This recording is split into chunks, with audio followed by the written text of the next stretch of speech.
Torpedoes in the water, stand by for impact. The words echoed through the cramped steel hull of the submarine. Every man held his breath, every eye fixed on the clock. Then, an eruption. A Japanese freighter split in half, fire lighting the midnight sea. The silence was shattered, and so was Japan's illusion of safety. The Pacific Ocean in 1942 was a kingdom of shadows, a battleground unlike any the world had seen. Above the waves, mighty fleets clashed, aircraft screamed through the skies, and islands turned red with blood. But beneath the surface, in a realm of crushing pressure and eternal night, a different war was being fought, one that Japan never expected, and one that would cripple its empire. The lifeline of the Japanese war machine was the ocean itself. Convoys of merchant ships carried oil from the Dutch East Indies, rubber from Malaya, rice from Southeast Asia, and iron ore from Manchuria. Every ton of material fed Japan's military juggernaut, powering its battleships, fueling its planes, and feeding its soldiers scattered across thousands of islands. Without these supplies, the empire would starve. And so, the United States sent its most silent predators to cut those arteries, the submarines of the Pacific Fleet. At first, the mission seemed doomed. American torpedoes, the Mark 14s, were riddled with flaws. They ran too deep, their magnetic detonators failed, and often they struck targets only to bounce off harmlessly. Submarine commanders cursed their luck, risking their crews to stalk Japanese convoys, only to watch their weapons betray them. In Washington, some questioned whether submarines could ever play a decisive role. But the men in the steel coffins beneath the sea refused to quit. They kept hunting. They kept firing. And when the torpedoes worked, Japan paid dearly. And before we plunge deeper into this untold war beneath the waves, do me one favor. Hit like, drop a comment, and subscribe. Because what you're about to discover is more shocking than anything you've heard about World War II. In January 1943, one submarine changed everything. The USS Wahoo.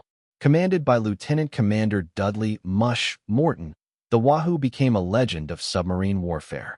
Morton had one rule for his men: shoot the enemy first and argue about it later.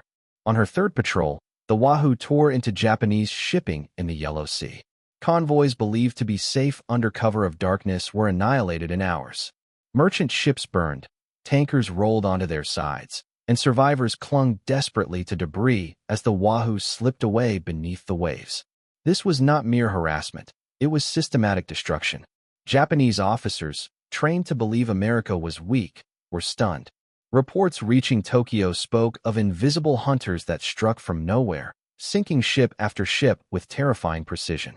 Life aboard a submarine was brutal. The air was thick with diesel and sweat, food spoiled quickly, and bunks were shared in shifts. When a depth charge attack rattled the hull, men lay in silence, waiting to see if the ocean would crush them. Yet morale was astonishingly high, for the submariners knew something the rest of the Navy only hoped. They were turning the tide. By mid-1943, American industry solved the torpedo problem. The Mark 18 electric torpedo and the improved Mark 14 finally gave commanders the weapons they deserved. Now, every patrol ended in devastation for Japan. Submarines like the Tang, commanded by Richard O'Kane, and the Archerfish, which later sank the giant carrier Shinano, began carving Japan's merchant fleet to pieces. The statistics grew horrifying. Japan entered the war with over 6 million tons of merchant shipping. By 1945, more than two-thirds of it had been sent to the bottom, much of it by American submarines. Tankers carrying vital fuel disappeared in balls of fire. Destroyers meant to protect convoys found themselves torn apart by the very enemies they hunted. Even mighty warships were not safe. Cruisers, battleships, and carriers fell victim to the silent assassins lurking below. But more than the numbers, it was the psychological shock that crippled Japan. Every sailor boarding a ship wondered if he would ever see land again. Every convoy commander knew his fleet could vanish without warning. Every admiral realized that even with battleships and planes, they could not protect the lifelines of their empire. The Pacific became a graveyard of steel, and the silent hunters showed no mercy. The Pacific Ocean, vast and merciless, had become a graveyard for ships. And in the summer of 1944, the U.S. Navy's submarine force, this silent service, was turning the tide of war beneath those endless waves. While mighty aircraft carriers and battleships dominated headlines, it was the submariners, men hidden in steel tubes, lurking below the surface, who delivered devastating blows that Japan never saw coming. On June 19th, as the infamous Battle of the Philippine Sea raged overhead, American submarines prowled the waters below. These silent predators waited, listening, their hydrophones tuned to the distant churn of enemy propellers. Each sound meant one thing: prey was near. Contact bearing 215 degrees, a sonar operator aboard the USS Cavallo whispered, sweat dripping down his brow as he gripped the headphones tighter. Multiple screws, fast-moving. The captain leaned over, eyes narrowing. That's no transport. That's a carrier. In that instant, history shifted. The Cavallo had stumbled upon the pride of the Imperial Japanese Navy, the aircraft carrier Shokaku. This was one of the very same carriers that had launched planes at Pearl Harbor in 1941. Now, 3 years later, fate had led it into the crosshairs of an American submarine. The Cavallo maneuvered quietly, slipping into attack position, the tension on board rising with every passing second.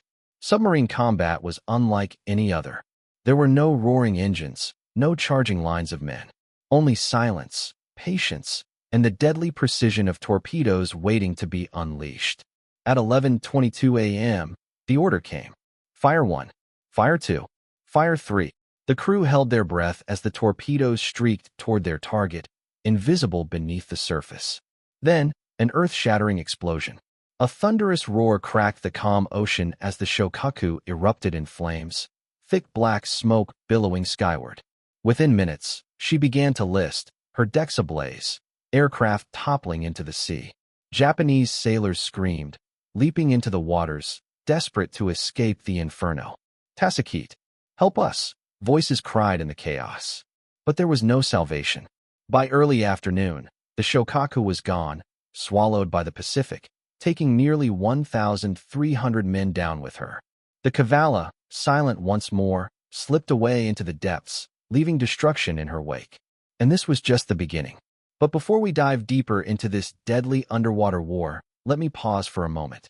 If you're captivated by this hidden side of World War II, the stories the history books often leave behind, then don't forget to like this video, share it with someone who loves history, and subscribe to our channel.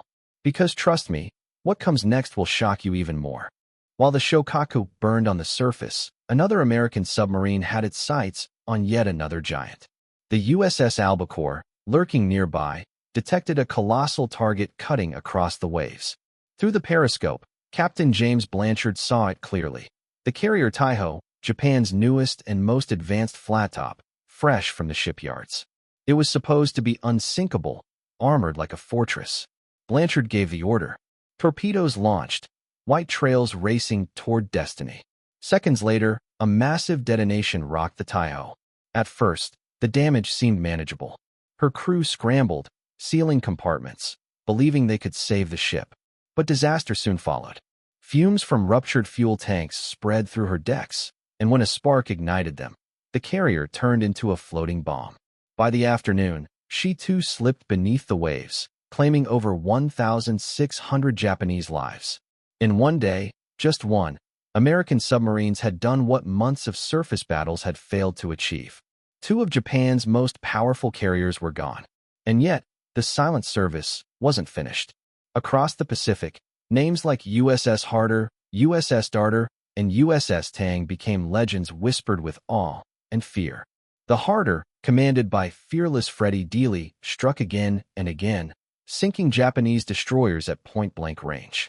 On one fateful night, Dealey crept within 900 yards of a destroyer squadron, fired, and vanished beneath the waves before the enemy could strike back. The Japanese began calling him the Destroyer Killer. Meanwhile, the USS Tang, under Commander Richard O'Kane, cut a bloody path through Japanese shipping lanes. Between June and October 1944, she sent over a dozen ships to the ocean floor.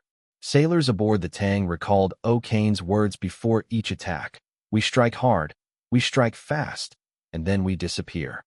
The effect on Japan was catastrophic.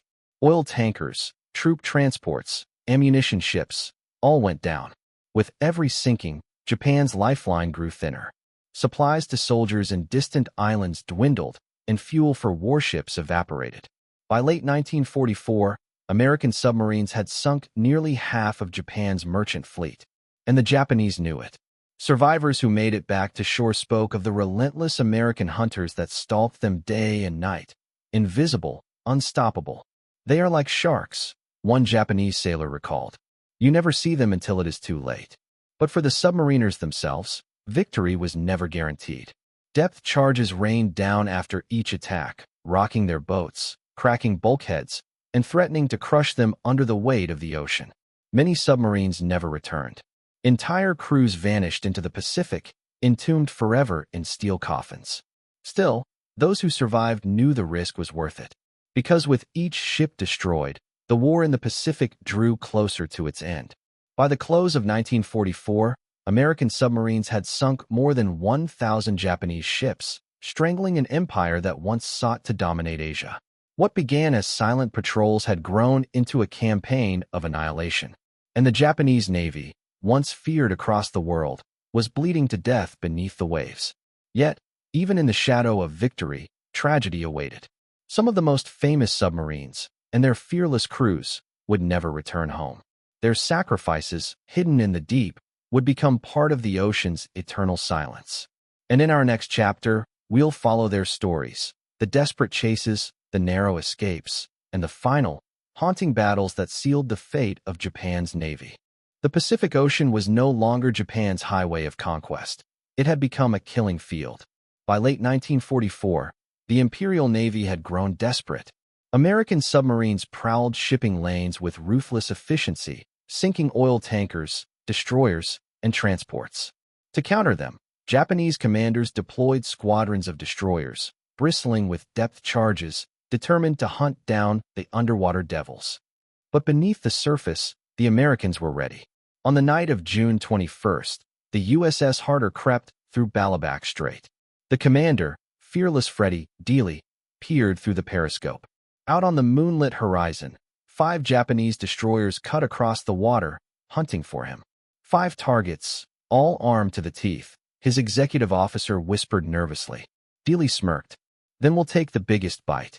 The Harder moved into firing position. At 2,000 yards, Dealey gave the order. Fire 1. Fire 2. 2 torpedoes streaked forward, striking the lead destroyer with a violent explosion. Flames engulfed her deck. The other destroyers turned immediately, racing toward Harder's last known position. The ocean erupted with depth charges. Each detonation shook the submarine like a toy, light bulbs shattering, pipes bursting, gauges spinning wildly. The crew held on as the pressure of the ocean groaned against the hull. Depth 350 feet, the diving officer shouted. She won't take much more. Dealey remained calm. Hold steady. Let them waste their charges. When they're done, we'll strike again. And he did. Over the next few days, Harder sank multiple destroyers, earning Dealey the nickname Destroyer Killer. The Japanese captains sent frantic reports back to command. These American submarines, they fight like demons. But while Harder carved her legend, another submarine prepared for her fateful run, the USS Tang, commanded by Richard O'Kane. Tang was already famous, having sunk dozens of ships in the Philippine waters. Her reputation terrified Japanese sailors. Survivors often swore they could feel her lurking before they ever saw her torpedoes. On October 23, 1944, the Tang prowled the Formosa Strait. Through the periscope, O'Kane saw a Japanese convoy, troop transports escorted by armed escorts. This was a prize too great to ignore. Stand by all tubes, O'Kane ordered. We're going in. Torpedoes slammed into 2 transports, ripping them apart. Panic spread across the convoy as men leapt into the sea. Japanese escorts rushed forward, guns blazing, depth charges primed. But O'Kane's Tang danced like a shadow, slipping between the explosions, striking again and again. By dawn, 5 ships were sinking. The Tang had done the impossible, crippling a convoy almost single-handedly. But fate has a cruel sense of irony. As Tang fired her final torpedo, it malfunctioned, circling back toward the submarine. Hard right rudder, the helmsman screamed. But it was too late. The torpedo struck the Tang's stern with a catastrophic explosion. Water surged in, Men were thrown against bulkheads. The submarine sank rapidly, rolling into darkness. Some managed to escape using experimental breathing devices, but most perished beneath the waves. Richard O'Kane survived, captured by the Japanese, and endured brutal captivity until war's end. The Tang's death was a grim reminder. For every victory in the silent service, there was a price paid in blood. Meanwhile, Japan's frustration boiled over. Reports poured into Tokyo. Tankers lost, destroyers gone, convoys scattered. Submarine attacks not only bled resources, they shattered morale. Japanese sailors grew fearful of every shadow in the water, every ripple on the surface. A young ensign, recalling a convoy run to the Philippines, wrote in his diary, "We traveled in silence. Every sound of the ocean seemed like death approaching. Some of us prayed, others clenched their fists. But when the torpedo struck our sister ship, there was only chaos. Screams, flames, and then silence again." By now, American submarines had claimed more than 30 warships and hundreds of merchant vessels. But the campaign wasn't just about numbers. It was about strangling Japan's war machine. Without oil tankers, carriers and battleships lay idle. Without transports, soldiers on far-flung islands starved. Without ammunition ships, defense lines collapsed. Submarines weren't just destroying ships, they were suffocating an empire. Still, the Japanese Navy was not entirely helpless. Skilled destroyer captains sometimes turned the tables. One such incident occurred in August 1944, when the USS Harder herself met her doom. After weeks of daring attacks, Harder was cornered by Japanese destroyer CD-22. Dealey tried to dive deep, but the enemy captain was relentless.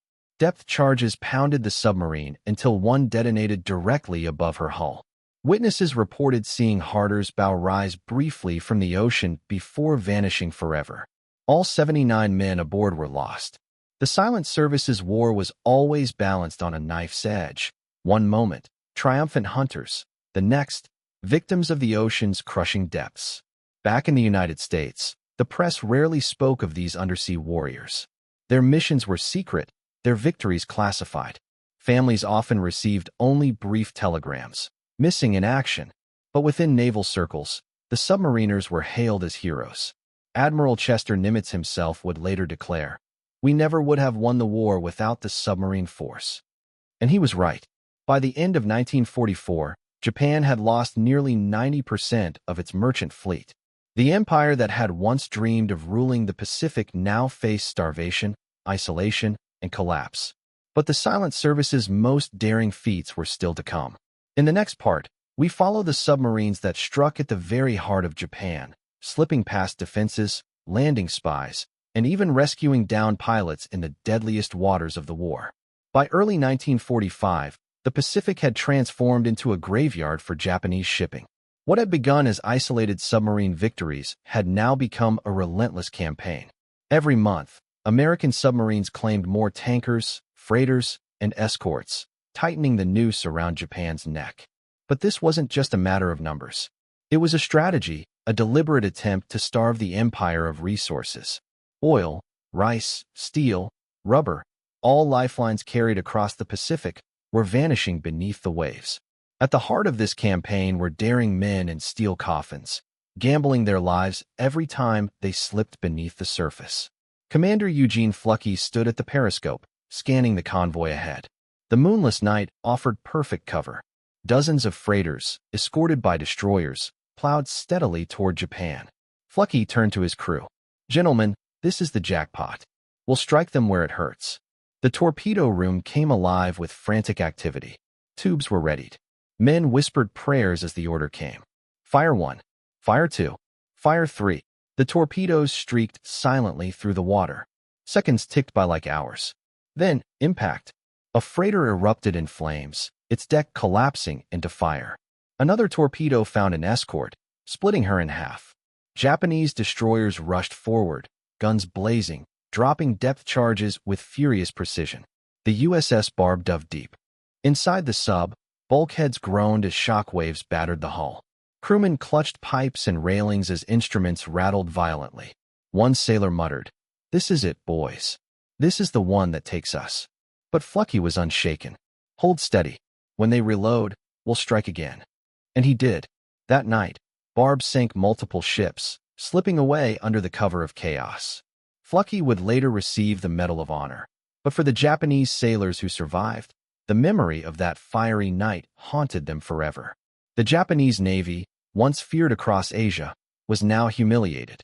Officers cursed American submarines as the black demons of the sea. At Tokyo headquarters, Admiral Somu Toyota slammed his fist on the table.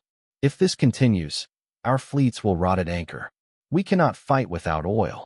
But no matter how many destroyers they deployed, no matter how many depth charges they dropped, the Americans always returned. Through her periscope, Commander Joseph Enright spotted a massive silhouette, a Japanese aircraft carrier, the Shinano. She was the largest warship in the world at the time, steaming from Yokosuka to Kure under heavy escort. Enright's voice trembled with controlled excitement. "Gentlemen, that's no ordinary target. That's the Shinano." The crew held their breath as Archer Fish maneuvered into position. At 3,000 yards, Enright gave the command, "Fire 6." The torpedoes surged forth. Moments later, slammed into Shinano's hull. Water rushed in, alarms blared, and the mighty carrier, the pride of Japan, began to list.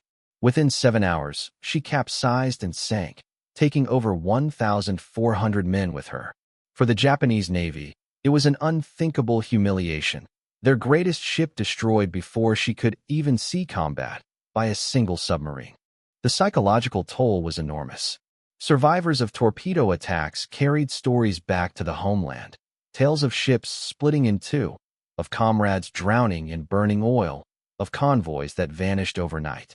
One Japanese lieutenant later wrote, "We no longer feared the American carriers, nor their bombers. It was the submarines, silent and unseen, that stole our sleep. Every splash, every shadow, felt like death watching us." But American submarines weren't just hunters, they were also rescuers.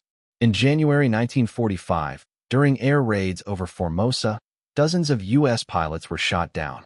Submarines like USS Finback and USS Celian risked detection by surfacing under enemy skies, hauling half-drowned aviators aboard while Japanese planes circled overhead.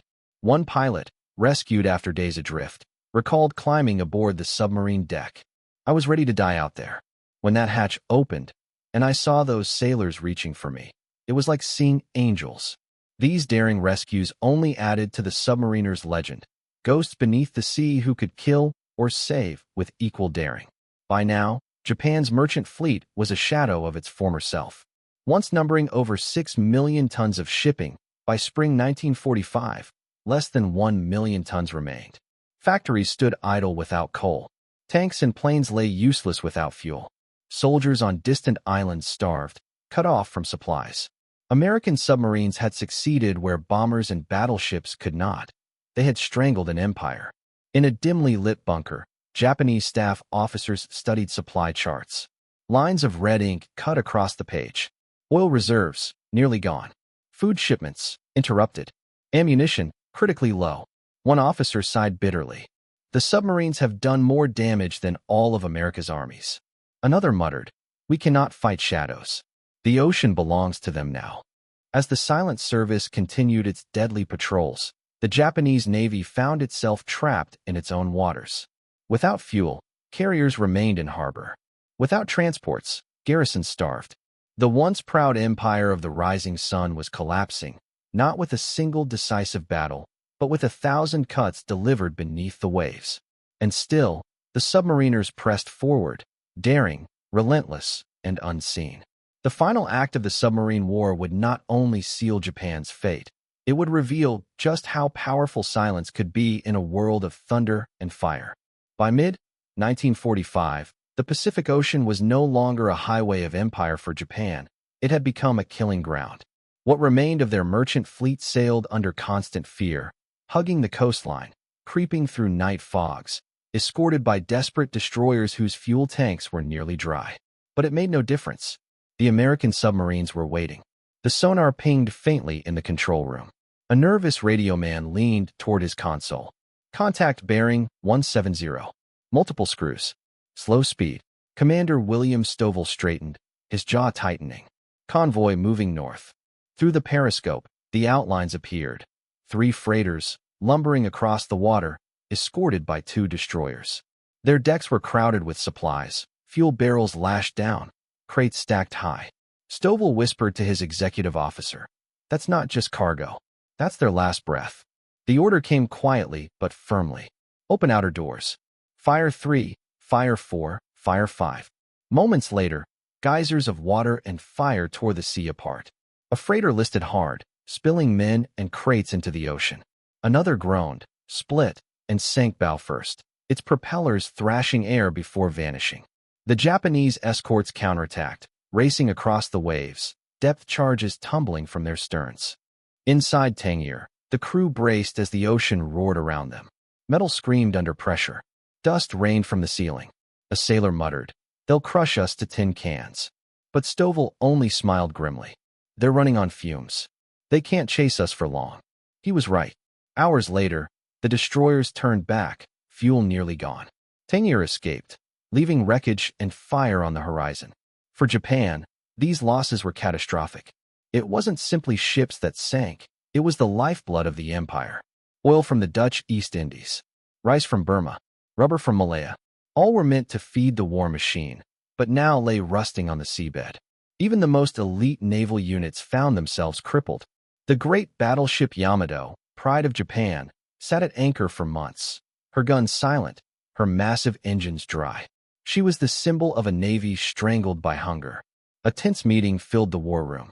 Admiral Somu Toyota slammed his palm on the table, voice raw with fury. "We cannot fuel our ships. Our planes cannot fly. What are our destroyers worth if they cannot leave port?" An aide, trembling, handed over the latest supply chart. "Sir, current oil reserves will last only 8 weeks. Less if convoy losses continue." Another officer muttered, "The Americans have taken the sea from us. Our empire is being suffocated by their submarines." The silence that followed was heavier than any bomb. Meanwhile, in the waters of the South China Sea, the silent service kept hunting. Commander Paul Summers stared through the periscope at a convoy of troop transports. He didn't know that thousands of Allied POWs were crammed into the holds. Men captured in Singapore and the Philippines. "Targets in sight," he whispered. "Range, 2,000 yards. Fire."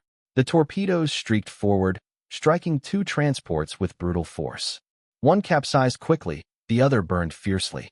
It was only later, amid the screams of men in the water, that Summers realized the horror. He had struck Japanese Hell ships, carrying Allied prisoners. The crew was devastated. But there was no time for guilt. A Japanese escort charged, depth charges rolling from its stern. Pampanito dove deep, the ocean thundered, and silence closed around them. That night, Summers made a choice. He surfaced, searching desperately among the wreckage. Dozens of half-dead men clung to debris, whispering weakly for help. Against orders, Pampanito and several other submarines began pulling survivors from the sea. One British soldier, barely able to speak, gasped as he was hauled aboard. "I thought I was finished. Then you came out of the dark." It was a moment that revealed the strange duality of the submarine war.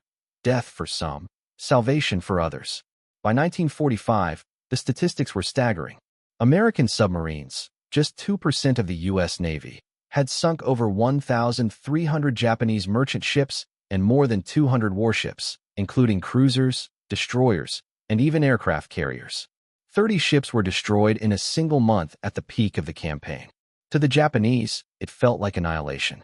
The captain gripped the rail, scanning the horizon with hollow eyes. His crew murmured nervously. Every shadow in the waves, every ripple, seemed a threat. Then, an explosion. The bow lifted violently as a torpedo tore through the hull. Men screamed. Water surged across the deck. The captain shouted, "Abandon ship. The sea has betrayed us." But most never made it. Within minutes, the freighter was gone, another name erased from Japan's registry. Back in Washington, naval officers analyzed the reports with grim satisfaction. Admiral Charles Lockwood, commander of submarine forces in the Pacific, remarked simply, "We have strangled them. The noose is tight." In Japan, outrage boiled. Newspapers railed against the cowardly undersea assassins. Propaganda posters urged sailors to fight the unseen enemy. But deep down, the truth was inescapable. Japan had lost control of the seas. And with it, they had lost the war.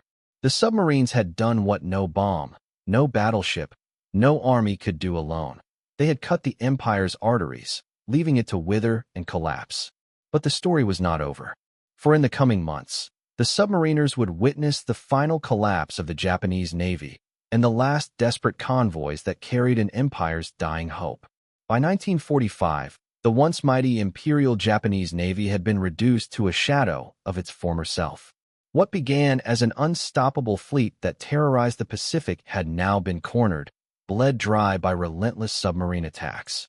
30 ships lost, cruisers, destroyers, tankers, and vital supply carriers.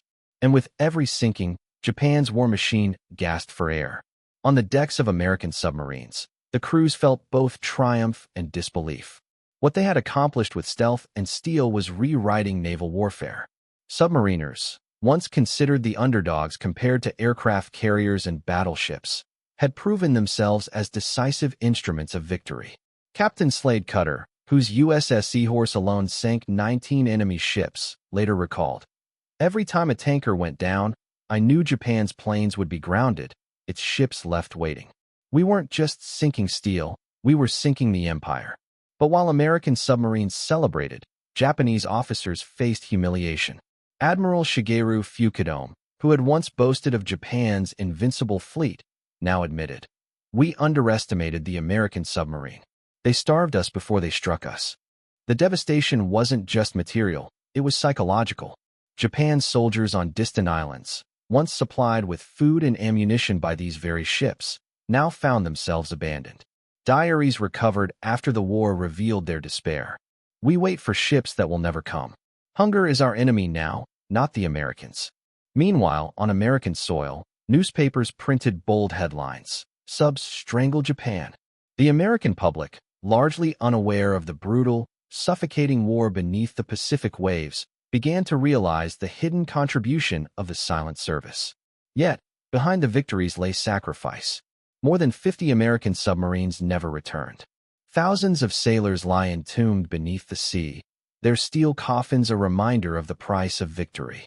As Japan's navy crumbled, so too did its pride. By the summer of 1945, the once feared rising sun had set. Submarines had not only destroyed its fleet, but had shattered the myth of invincibility. And when the atomic bombs finally fell on Hiroshima and Nagasaki, Japan's navy was already gone, dismantled not by air raids or surface battles, but by silent hunters beneath the waves. The outrage in Tokyo was palpable. Survivors whispered bitterly, "We never saw them. We never heard them. But they killed us all the same." And so, history was sealed. The sinking of those 30 ships was not just a tactical success. It was a turning point. It marked the death of Japan's ability to fight, the slow strangulation of an empire that believed itself untouchable. For the men aboard American submarines, there was no parades, no glory in the streets. Their war was silent, their victories hidden. But in the grand arc of history, their contribution was decisive. So the question remains, what truly destroyed Japan's navy? Was it the fiery raids of carrier planes? The thunder of battleships? Or was it the unseen shadow, the steel sharks beneath the waves, that quietly severed the empire's lifeline? The answer lies in the silence of the ocean depths, where 30 ships rest forever, silent witnesses to the fury of war. And to this day, if you sail across the Pacific and listen closely, you might just hear the echoes of steel being torn apart, of men shouting in panic, and of an empire drowning beneath the waves. This was the war Japan never wanted to remember, and the victory America could never forget.